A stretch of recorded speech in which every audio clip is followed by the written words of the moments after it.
जेको ॿुधंदो सिंधी समाचार तंहिंजी थींदी दिल बहार एपिसोड 15। सिंधी सदाई आबाद रहो, जिते हुजो शलशाद रहो। सिंधी आहियां, सिंधी रहंदुसि, सिंधी मुंहिंजी ॿोली, कीअं विसारियां ॿोली जंहिंमें माउ ॾिनी हुई लोली। आयो लाल सभई चओ Jhulelal. NCPSL Sindhi world radio में सिंधी में खास खबरों। NCPSL Sindhi world radio news is initiative of HRD ministry यानी ह्यूमन रिसोर्सेज डेवलपमेंट, भारत सरकार, इंडिया, दिल्ली। महिरबानी करे सब्सक्राइब करे घंटी वजायो, समाचार तव्हांजे मोबाइल ते पहुची वेंदो। झटपट यारनि खे समाचार मोकिलियो। सिंधी ॿुधो बि ऐं पढ़ो बि। सिंधी जल्दी दुनिया भर में सिखी वेंदा। सच्चा सिंधी थी वेंदा, सचो शान ऐं मान वधी वेंदो। पेश आहे अॼु जो समाचार। तव्हां ॾिसी रहिया आहियो NCPSL सिंधी वर्ल्ड रेडियो ते सिंधी समाचार।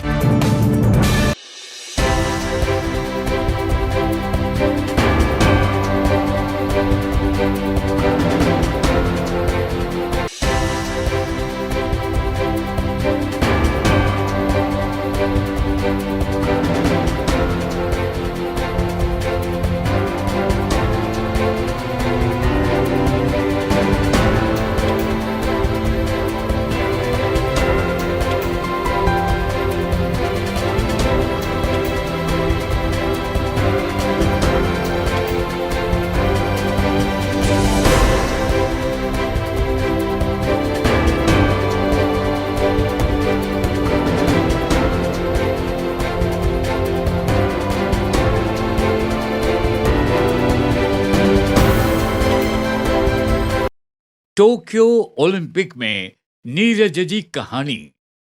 नीरज खुलासो कयो त ओलंपिक में फाइनल्स खां पहिरीं उन खे उन जो जेवलिन न मिली रहियो हो।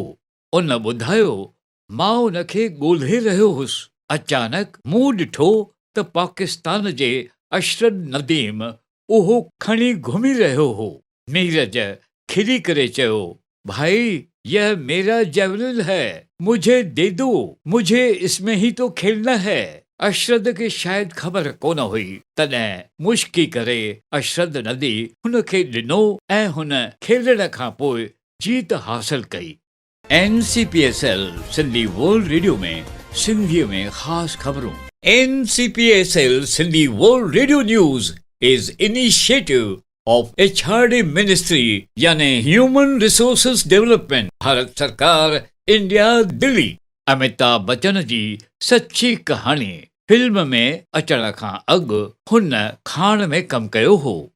एक्टर अमिताभ बच्चन काला पत्थर फिल्म जे 42 साल पूरा थिया हुआ। तंहिं वक़्तु हिन इंस्टाग्राम में कुझु फोटो शेयर कया। हुन फोटोनि सां गॾु कुझु लिखियो। जॾहिं मां कलकत्ता कंपनीअ में कोयलनि विभाग में कमु करे रहियो हुउसि, फिल्मुनि में अचण खां अॻु इहो ई फिल्म जो साॻियो कमु कयो हो, यानी कोयलनि में कमु करण जो। धनबाद ऐं आसनसोल में कोयल खाण में मूं कयो हो। अफ़गानिस्तान में छोकिरियुनि जे कपड़नि ते कंट्रोल, कपड़नि ते बदिलाव।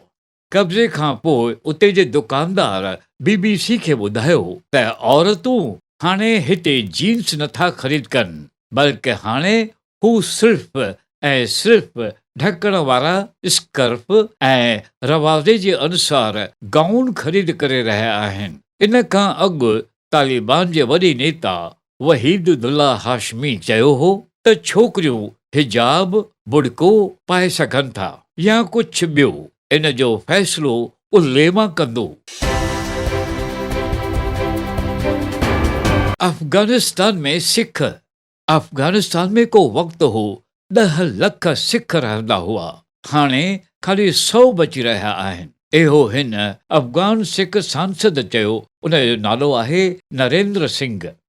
हाणे बाक़ी जे आहिनि से बि छॾे रहिया आहिनि। उन्हनि जो चवणु आहे हाणे सभिनी जे वञण खां पोइ उन जे गुरुद्वारनि जो छा थींदो? जेतोणीकि उन्हनि ॿुधायो हू अफ़गानिस्तान जे गुरुद्वारनि खे नुक़सान कोई न पहुचाईंदा। चाइना में ॿारनि खे बाहि खां बचाओ। चाइना में मल्टी बिल्डिंग जी जॻह में बाहि अची लॻी। इन ख़तरनाक बिल्डिंग में बचाव करणु बिल्कुलु मुश्किल हो। तुरंत ॾिसंदे ई माण्हुनि जी कतार ठहिजी वई, जंहिं उन्हनि खे बचाए छॾियो। 6 माण्हुनि इंसाननि जी लाइन ठाही ऐं 2 माण्हुनि खे बचाए छॾियो। मथां ग्रिल ते चढ़ी फाथियल ॿारनि खे ॿाहिरि कढियो। रिपोर्ट जे अनुसार हीअ घटना शिनजियांग में थी।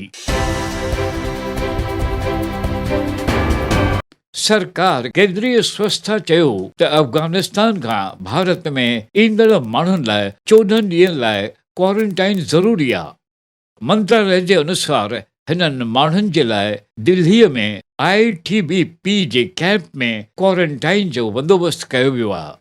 ख़बर हुअणु खपे त अफ़गानिस्तान मां ईंदड़ 2 माण्हुनि में COVID-19 जो मर्ज़ ॾिठो वियो। देश में कुल COVID-19 जो मामलो COVID-19 जा 37,593 नवां मामला आया आहिनि। इन्हनि कुल मामलनि जा 1% घटि थिया आहिनि सक्रिय मामला। देश में गुज़िरियल 24 कलाकनि में COVID-19 34,169 रिकवर थिया।